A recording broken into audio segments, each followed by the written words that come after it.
అందరికీ నమస్కారం అమ్మ. మరుగుమందు తయారీ విధానం గురించి చెప్పబోతున్నాము.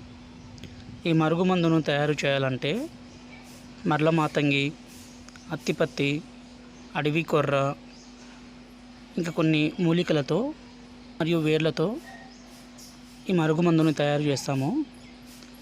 ఈ అత్తిపత్తి, మర్ల మాతంగి, అడవి కొర్ర, ఇంకొన్ని మూలికలతో తయారు చేసిన ఈ మరుగుమందు అంటే చాలా పవర్ఫుల్ అండి. ఇక్కడ కనబడుతుంది అదే. ఇది పౌడర్ రూపంలో చేస్తాము. ఇది అన్నంలో కానీ, స్వీట్లో కానీ, కర్రీస్లో కానీ, కూల్ డ్రింక్స్లో కానీ, జ్యూస్లో కానీ కలిపి ఇవ్వచ్చు. ఒకటి పసరు రూపంలో ఇస్తాము.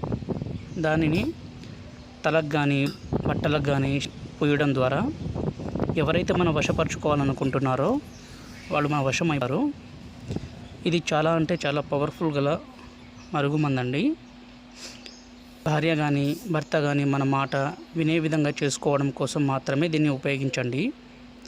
అలాగే లవర్ మధ్య సమస్య ఉండి ఎవరైతే బాధపడుతున్నారో వాళ్ళు కూడా దీన్ని ఉపయోగించి వాళ్ళ వశపరచుకోవచ్చు. గురువుగారు నంబరు డిస్ప్లే మీద ఇచ్చాము. మీ ఏ సమస్య ఉన్నా గురువుగారికి ఫోన్ చేసి మీ సమస్యను తెలపగలరు. దయచేసి మన ఛానల్ని మొదటిసారి చూస్తున్నట్లయితే లైక్ చేసి సబ్స్క్రైబ్ చేయండి. ఇది చాలా పవర్ఫుల్ మరుగుమందండి.